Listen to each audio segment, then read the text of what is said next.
Video शुरू होने से पहले मैं आपको ये बता देना चाहता हूँ कि जहाँ पर आपका टाइटल है उसके बगल में एक बटन है, उसको आप दाबेंगे तो वो नीचे ओपन हो जाएगा। फिर वहाँ आप नीचे थोड़ा सा आगे बढ़ेंगे तो एक लिंक आपको दिखेगा।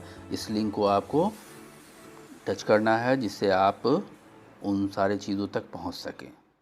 अ very good morning to all of you.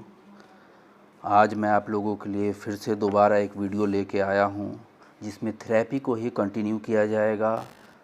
पिछला वीडियो आप लोगों को बहुत पसंद आया और आप लोगों के रिस्पांस भी बहुत अच्छे थे और आप लोगों ने कमेंट्स भी बहुत सारे किए, बहुत सारी चीज़ों को सीखने का प्रयास किया। तो आज हम लोग फिर कोशिश करेंगे थेरेपी से रिलेटेड कुछ और क्वेश्चन पर हम लोग फोकस करें और उसके बाद फिर अगले सेशन में हम लोग शुरू करेंगे नेट से रिलेटेड सारे क्वेश्चंस, जो चैप्टर वाइज यूनिट वाइज हम लोग लेके चलेंगे और उसका डिस्क्रिप्शन बिल्कुल डिस्क्रिप्टिव मोड में होगा वो। तो आज हम लोग फिर एक बार ऑब्जेक्टिव क्वेश्चन को देखेंगे। तो आइए फिर हम लोग एक बार मूव करते हैं क्वेश्चन की तरफ। हमारा पहला क्वेश्चन है जो कि थेरेपी से ही रिलेटेड है। The practice of drilling a hole in a person's head to let the evil spirit out is called. तो ये सवाल कहता है कि व्यक्ति के ब्रेन में छेद करने के और एविल स्पिरिट को बाहर निकालने की प्रक्रिया को क्या कहा जाता है या किस ढंग से वो निकाला जाता है, इस मेथड को या इस टेक्निक को क्या कहते हैं। तो इसमें 4 ऑप्शन है। ईसीटी का बेसिकली फुल फॉर्म होता है इलेक्ट्रोकन्वल्सिव थेरेपी। दूसरा जो आपका है वो है इन्वेरेजिंग। तीसरा जो है आपका है सबड्यूरल रिलीफ और चौथा है टैम्पनिंग। तो ट्रैपनिंग एक नया टर्म होगा शायद आपके लिए, जो आप ने सुना शायद नहीं होगा, लेकिन ये बहुत ही ओल्ड इसकी कहानी है, बहुत ही पुरानी कहानी है। तो हम लोग पहले आप डिसाइड करें जब तक मैं चारों चीज़ों को वन बाय वन करके डिस्क्राइब करता हूँ। तो हम लोग बात करते हैं ECT, electroconvulsive therapy. Electroconvulsive therapy जो है 1938 में इटालियन साइकोलॉजिस्ट यूगो सर्लेटी ने इसको लाया था। Electric convulsive therapy basically use किया जाता है डिप्रेशन के पेशेंट के लिए, मैनिक पेशेंट के लिए और कैटाटोनिक पेशेंट के लिए। इस तरह के थेरेपी में इलेक्ट्रिक के द्वारा कन्वल्शन उत्पन्न किया जाता है। ब्रेन में 70 वोल्ट से लेके 120 वोल्ट तक करंट को अप्लाई किया जाता है, जिसका टाइमिंग जो होता है 100 मिलीसेकंड से लेके 6 सेकंड के बीच में। इतनी कम टाइम में ब्रेन में जो इलेक्ट्रिक करंट पास कराए जाते हैं उसमें व्यक्ति आक्षेप की स्थिति में होता है, बेहोश हो जाता है, कन्वल्शन उत्पन्न होता है और वो अपने सारे पास्ट हिस्ट्री को या पास्ट जितने भी उस बिहेवियर हैं या जो भी उसको एक्सपीरियंस हुआ है वो उसको भूल जाता है। तो बेसिकली इलेक्ट्रिक कन्वल्सिव थेरेपी आपने देखा। दूसरा जो है वो इन्वेरेजिंग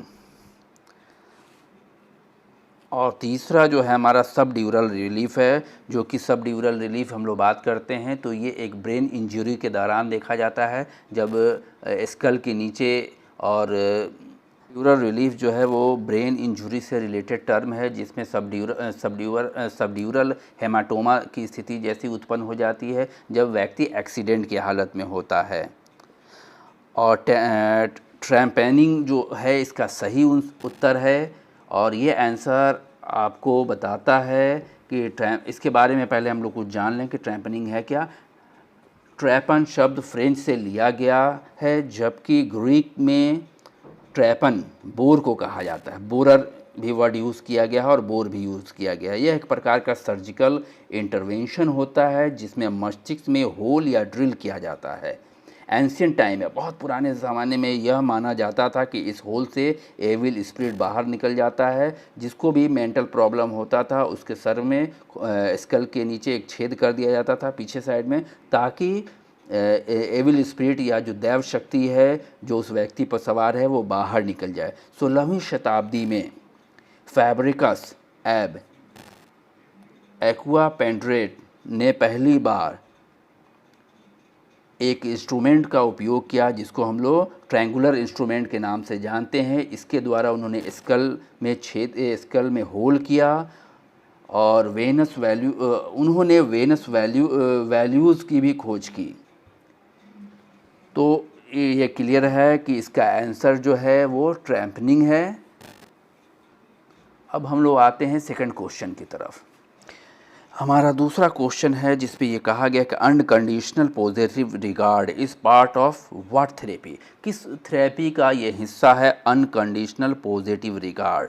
इसमें 4 ऑप्शन दिए गए हैं, logotherapy, psycho analysis, client centred therapy और गेस्टाल्ट थेरेपी।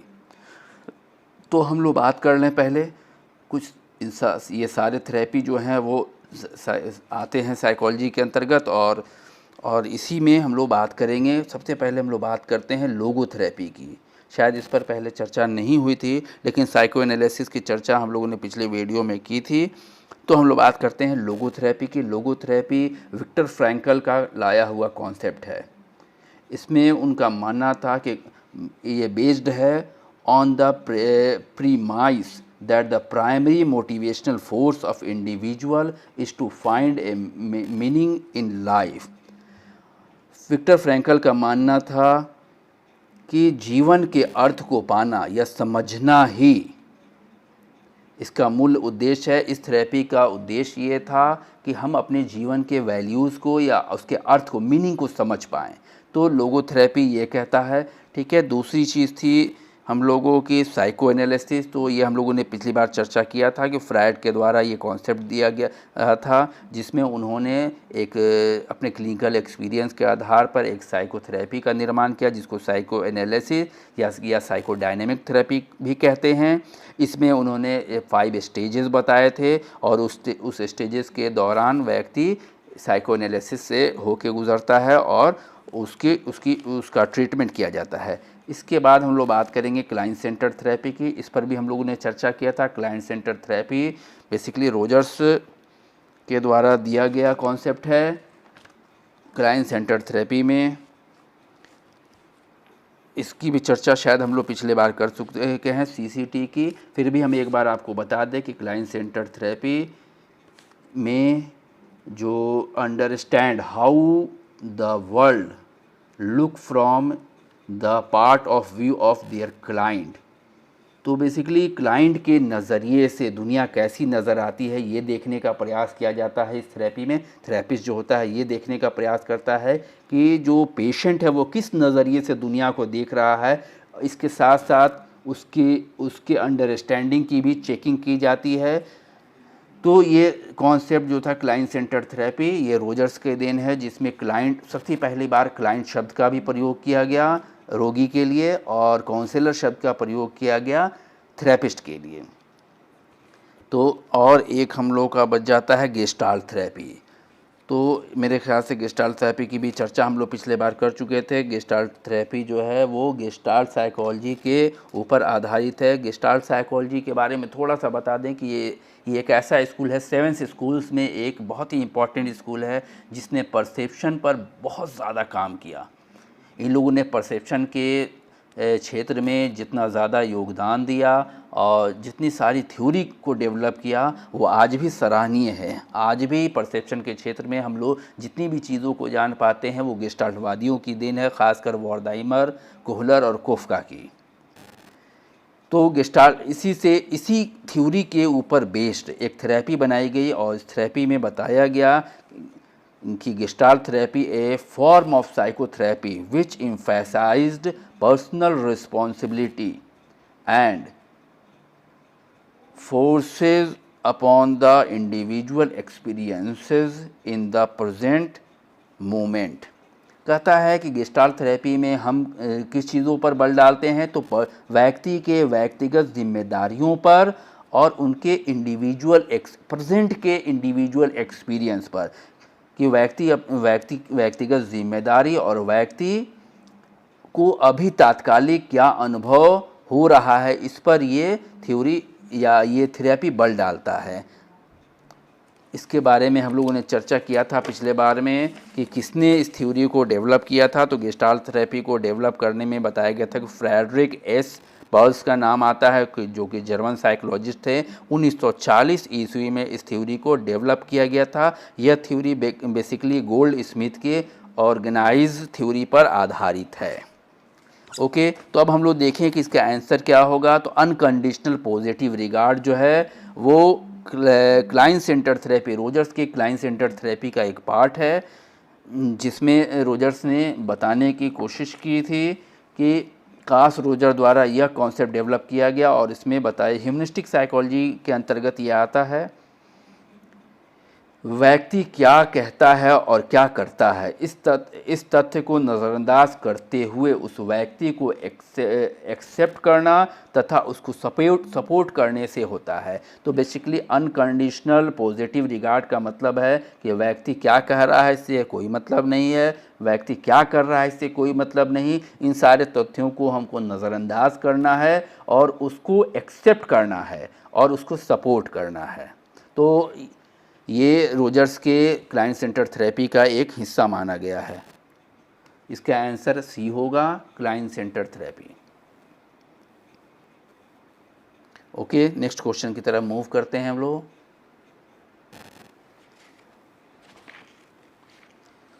हमारा नेक्स्ट क्वेश्चन है psychoanalysis is to insight as behaviour therapy is to. कहा गया कि साइकोथेरेपी में जिस तरह इंसाइट सूझ होता है, उत्पन्न होता है, उसी तरह बिहेवियर थेरेपी में क्या है, ये पूछने का ये है। तो बेसिकली हम लोगों ने देखा कि साइकोथेरेपी में, साइको एनालिसिस में, फ्रायड के साइको एनालिसिस में जब व्यक्ति अपने दमित इच्छाओं के बारे में जान पाता है, समझ पाता है, तो उसमें एक सूझ उत्पन्न हो जाती है कि वो जो कर रहा है या जो कह रहा है या जो सोच रहा है वो किन घटनाओं के पीछे उसका कारण है। तो वो अब उसके अंदर इंसाइट्स डेवलप कर जाता है, वो अपनी दमित इच्छाओं को, अपने ड्रीम एनालिसिस के बारे में जान पाता है और जब इंसाइट डेवलप हो जाता है तो वो अपने रोग से मुक्ति पा जाता है। उसी तरह बिहेवियर थेरेपी में बात की गई है, ये 4 ऑप्शन दिए गए हैं, मोटिवेशन, एक्शन, मेडिकल और अंडरस्टैंडिंग। तो ये कुछ टर्म्स हैं। मोटिवेशन के बारे में हम लोग कुछ जान लें, क्या है मोटिवेशन।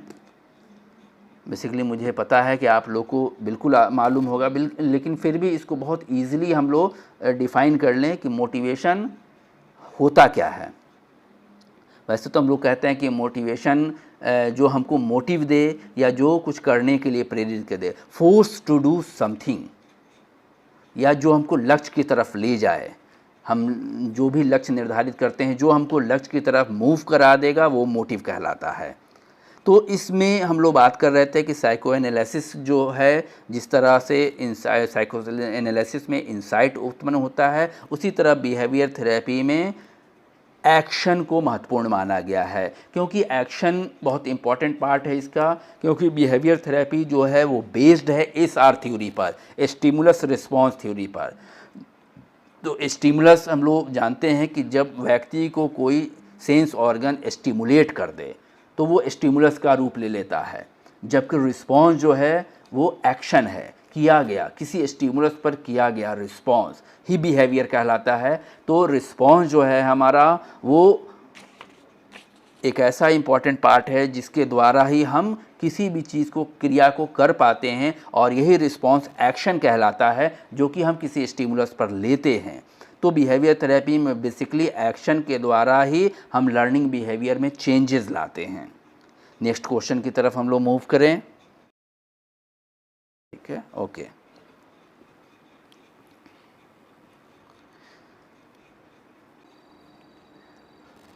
चलिए, ये हमारा क्वेश्चन है जिसमें कुछ बातें कही गई हैं। इसमें बोला गया कि doctor Hochman is a therapist who tries to lend support to client who are having an emotional crisis and when to solve daily life problems, he most likely practice dash therapy। पूछता है कि एक therapist हैं जो कोशिश कर रहे हैं सपोर्ट करने की क्लाइंट की, और क्लाइंट जो है वो रखता है इमोशनल क्राइसिस और चाहता है वो डेली प्रॉब्लम को सॉल्व करे। तो किस थेरेपी को पसंद किया जाएगा या किस थेरेपी को हम इसमें उपयोग में ला सकते हैं। 4 तरह की थेरेपी इसमें दी गई है। इंसाइट थेरेपी है, एक्शन थेरेपी है, डायरेक्टिव थेरेपी है और सपोर्टिव थेरेपी है। तो आप डिसाइड कीजिए कि कौन सा होगा। इसमें बहुत सारे ऐसे नाम हैं जो शायद आपने सुने ना हो, जैसे एक्शन थेरेपी, इनसाइट थेरेपी तो आपने सुना होगा, डायरेक्टिव थेरेपी भी सुना होगा, नॉन डायरेक्टिव भी सुना होगा, सपोर्टिव थेरेपी भी सुना होगा। तो आइए हम लोग बात करते हैं, पहले चर्चा कर लें कि कौन कौन सी थेरेपी हमारी है। तो इनसाइट थेरेपी में हम लोग बात करते हैं कि इनसाइट थेरेपी क्या कहता है। यह पेशेंट के अंडरस्टैंडिंग को समझने में मदद करता है कि वो क्या फ़ील कर रहा है, क्या उसके बिलीव्स हैं, उसके एक्शन क्या हैं और उसके पास्ट में उसकी क्या घटना घटी है और वो किस तरह से अभी उसके माइंडसेट को प्रभावित कर रही है। तो बेसिकली ये जो इनसाइट थेरेपी है, ये इसके फाउंडर जो हैं वो सिगमंड फ्रायड ही हैं, जिन्होंने साइको एनालिसिस दिया था और उसी पर ये आधारित इनसाइट थेरेपी है। हम लोगों ने जाना भी था कि जैसे ही व्यक्ति साइको एनालिसिस के दौरान उसमें इंसाइट उत्पन्न हो जाता है, तो बेसिकली इंसाइट का कॉन्सेप्ट जो है वो फ्रायड की ही देन है। दूसरा जो है हमारा ऑप्शन वो है एक्शन। तो एक्शन थेरेपी के बारे में कुछ आप जानते हैं, मेरे ख्याल से ये एक थोड़ा सा डिफ़िकल्ट टास्क है। कहता है कि the main goal to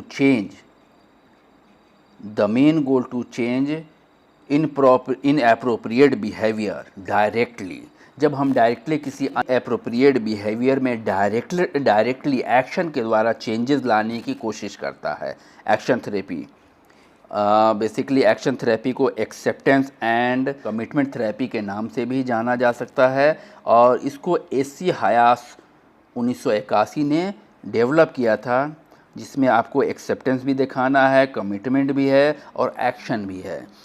next हमारा पॉइंट है वो बताता है डायरेक्टिव थेरेपी। तो डायरेक्टिव थेरेपी में किस तरह की बात करें हम, डायरेक्टिव थेरेपी तो बहुत जितनी भी थेरेपी है वो डायरेक्टली जिसमें हम यूज़ करते हैं उसकी बात की गई है। डायरेक्टिव थेरेपी में बेसिकली सीबीटी को रखा गया है, कॉग्निटिव बिहेवियर थेरेपी। इस थेरेपी में व्यक्ति क्या करता है, कोपिंग निपटने के तरीके को सीखता है और क्लाइंट जो है वो डायरेक्ट काउंसलर या थेरेपिस्ट जो है वो डायरेक्ट उनकी मदद करता है, उनके प्रॉब्लम सॉल्विंग में या कोपिंग करने के तरीके में वो उनकी मदद करता है। तो डायरेक्टिव थेरेपी में क्लाइंट जो काउंसलर या थेरेपिस्ट जो होता है वो बहुत एक्टिव होता है और वो क्लाइंट को सपोर्ट करता है हर हाल में, ताकि वो उससे कोपिंग कर सके और उनको बहुत सारा इंस्ट्रक्शन भी देता है कि वो किस ढंग से सिचुएशन के साथ डील करें। तो इसके बाद एक और ऑप्शन है वो है सपोर्टिव थेरेपी। तो सपोर्टिव थेरेपी जो है उसमें कहा गया है कि उसका उद्देश्य होता है कि एलिवेट सिम्टम्स को कमज़ोर करना या कम करना होता है, इम्प्रूव सेल्फ इस्टीम को बढ़ाना होता है, रीस्टोर रिलेशन टू रियलिटी से उसका रिलेशन जोड़ना होता है, रेगुलेट इम्पल्सेस को, आवेगों को रेगुलेट करना है और निगेटिव थिंकिंग को कंट्रोल करना है और साथ ही साथ रेनफोर्स के द्वारा कोपिंग एबिलिटी में मदद करना है और स्ट्रेस और चैलेंजेस को लाइफ में हटाने में मदद करना है। तो इतने सारे वर्क हैं इस सपोर्टिव थेरेपी के। It is also called ego strengthening therapy और इसका जो डेवलपमेंट है या डेवलप जिसको किया था उसको वॉलस्टीन ने किया था और इसका यूज़ किया एंजाइटी के पेशेंट पर, डिप्रेशन के पेशेंट पर। तो हम लोग जब बात कर रहे थे इस क्वेश्चन की, तो अब आपने डिसाइड कर लिया होगा कि ये सपोर्टिव थेरेपी के अंतर्गत आता है। इसको हम लोग मोस्ट लाइकली प्रैक्टिसेस में हम लोग रख सकते हैं सपोर्टिव थेरेपी। क्लियर है? नेक्स्ट क्वेश्चन की तरफ मूव करें हम लोग। नेक्स्ट क्वेश्चन हमारा है the behavioural technique that has been most effective in treating depression is। Depression में कौन सी थेरेपी सबसे ज़्यादा कारगर होगी? तो कल हम लोग बात कर चुके थे एवर्सन थेरेपी। एवर्सन थेरेपी का उपयोग हम लोगों ने कहाँ किया था? अल्कोहलिक पर, शराब के पीने वाले लोगों के नशा विमुक्ति के लिए इसको यूज़ किया जाता है। पिछले वीडियो में हम लोग बात कर चुके थे कि इसका प्रतिपादन किसने किया है एवर्सन थेरेपी का, तो मेरे ख्याल से बताने की ज़रूरत तो नहीं लगती है, फिर भी हम लोग आगे बढ़ते हैं। तब हमारा टोकन इकोनॉमी। टोकन इकोनॉमी नाम सुना होगा आपने, मैंने इसको पढ़ा था बहुत पहले, जिसमें ये बताया गया था कि टोकन इकोनॉमी सिज़ोफ्रेनिया के पेशेंट के लिए बहुत यूज़फुल है। सिज़ोफ्रेनिक पेशेंट पर इसका उपयोग किया जाता है। हालांकि टोकन इकोनॉमी के बारे में परिभाषा देखिए कि a form of behaviour modification design to increase desirable behaviour. Desirable behaviour को इंक्रीज़ करने के लिए मॉडिफिकेशन, बिहेवियर मॉडिफिकेशन को की भूमिका में टोकन इकोनॉमी को यूज़ किया जाता है। ठीक है, इसको ABA अप्लाइड बिहेवियर एनालिसिस के नाम से भी जाना जाता है। इसी पर ये बेस्ड भी है, जिसमें पॉजिटिव रेनफोर्समेंट का प्रयोग करके टारगेट बिहेवियर भी चेंज किया जाता है। स्किनर ने नहीं, बल्कि इसका उपयोग जो है वो सिज़ोफ्रेनिक पेशेंट के लिए किया गया था। ओके, नेक्स्ट में हम लोग आते हैं। के बाद हमारा नेक्स्ट है कॉग्निटिव थेरेपी। तो कॉग्निटिव थेरेपी ही इसका सही आंसर है, जो कि डिप्रेशन के लिए यूज़ किया जाता है। बेक ने इसका प्रतिपादन किया था कॉग्निटिव थेरेपी का, और इसको ही डिप्रेशन के पेशेंट पे यूज़ किया जाता है। तो ये क्लियर है हमारा क्वेश्चन। नेक्स्ट क्वेश्चन की हम लोग तरफ चलें। हमारा नेक्स्ट क्वेश्चन है, which form of therapy places responsibility for the course of therapy on the client. तो क्लाइंट पर ऐसी कौन सी थेरेपी है जो जिम्मेदारी दे देती है। तो इसमें हम बात कर रहे थे इनसाइट थेरेपी, जिसकी चर्चा हम लोग कर चुके हैं पहले, एक्शन थेरेपी कर चुके हैं, डायरेक्टिव थेरेपी में कॉग्निटिव बिहेवियर थेरेपी की बात कर चुके हैं। तो एक ऑप्शन आपके पास बचता है नॉन डायरेक्टिव थेरेपी, जो कि क्लाइंट सेंटर थेरेपी है, और इसी में सारी जिम्मेदारी क्लाइंट को दे दी जाती है। काउंसलर अपने ऊपर कोई जिम्मेदारी नहीं रखता है, वो एक पैसिव भूमिका में होता है और एक्टिव भूमिका में वो क्लाइंट को डाल देता है। तो इसका सही आंसर होगा non directive therapy. Next question की तरफ चले हम लोग।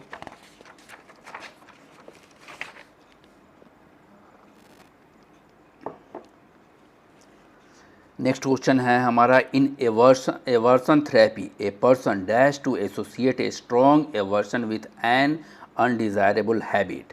अनडिज़ायरेबल हैबिट में बताया गया कि कौन सा किस चीज़ से जुड़ा होता है स्ट्रॉन्ग एवर्सन, क्या चीज़। तो बेसिकली इसमें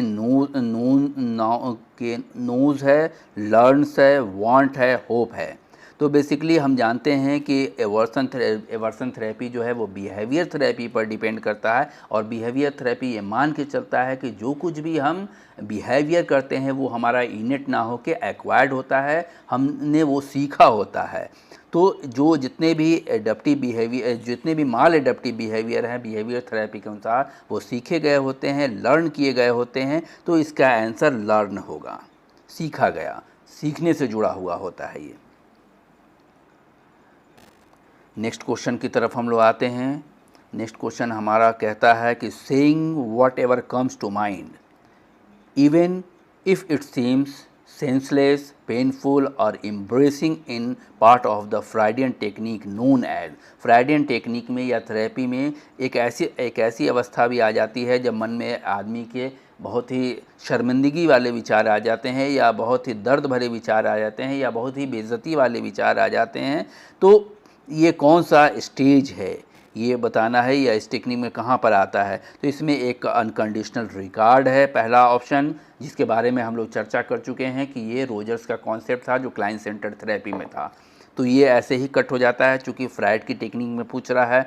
दूसरा नॉन डायरेक्टिव थेरेपी है, ये भी कट हो जाएगा क्योंकि नॉन डायरेक्टिव थेरेपी जो है वो क्लाइंट सेंटर थेरेपी ही है। तीसरा जो है फ्री एसोसिएशन, तो फ्री एसोसिएशन ही जो पार्ट है वो साइको एनालिसिस का पार्ट है, जिसमें पहला स्टेज ही फ्री एसोसिएशन कहलाता है। तो फ्रायड के कॉन्सेप्ट में साइको एनालिसिस में ही फ्री एसोसिएशन पहला है, यहीं से शुरू होता है। और चौथा आपका जो है वो टीए बोलते हैं, ट्रांससेक्शनल एनालिसिस। तो इसका आंसर जो होगा वो फ्री एसोसिएशन होगा। लेकिन हम लोग बात करें कि टीए क्या है, टीए को भी जान लें। टीए हम लोग बोलते हैं दो या दो व्यक्तियों के बीच भावनाओं को व्यक्त करना, तर्कसंगत सोचना, स्वतंत्रता से निर्णय लेना, ये सारे साइकोथेरेपी के ये सारे पार्ट हैं टीए के, जो कि साइकोथेरेपी के अंतर्गत आते हैं। एरिक बर्नी 1950 ने इस थेरेपी को लाया था, या ये ट्रांस टीए की बात की थी उन्होंने। उनका मानना था कि the ego state as a way to solve emotional problem, व्यक्ति जो है वो अपने प्रॉब्लम को सॉल्व कर सकता है जिस रास्ते से, ठीक है, वो है टीए। टीए के द्वारा वो अपनी भावनाओं को व्यक्त कर सकता है, संगत ढंग से सोच सकता है, फ्री होकर निर्णय ले सकता है। तो ये सारी बातें उन्होंने बताई थी बर्ने 1950 ने। नेक्स्ट क्वेश्चन की तरफ हम लोग चलें।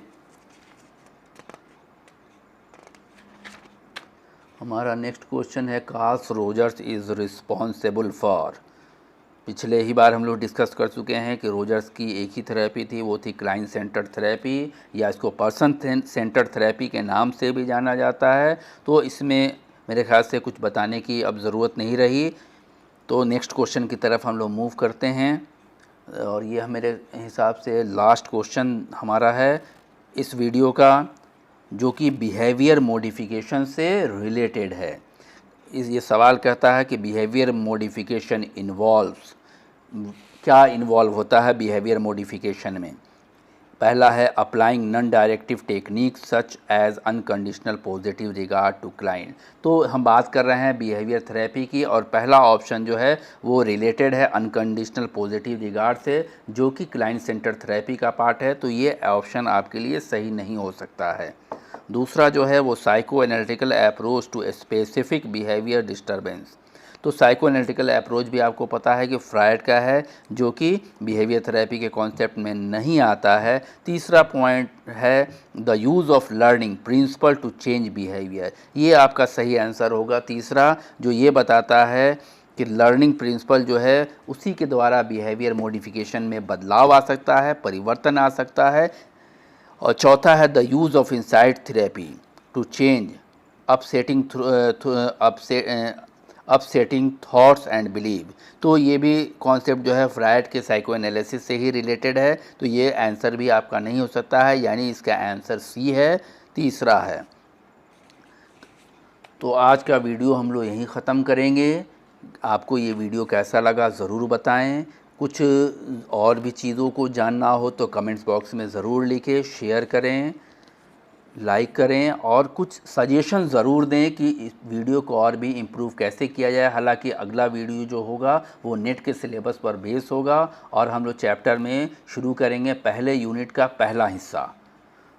डिस्क्रिप्शन बॉक्स की चर्चा कर लें हम लोग। डिस्क्रिप्शन बॉक्स में दिया हुआ है इसके बारे में कि जो कुछ आज हम लोगों ने पढ़ा है उसका हिंदी मटेरियल वहाँ उपलब्ध है। बहुत लोगों ने डिमांड किया था कि कुछ हिंदी में भी क्वेश्चन हो, तो इसका हिंदी क्वेश्चन भी आपके डिस्क्रिप्शन बॉक्स में है, वहाँ से आप जाके ले सकते हैं। Thank you.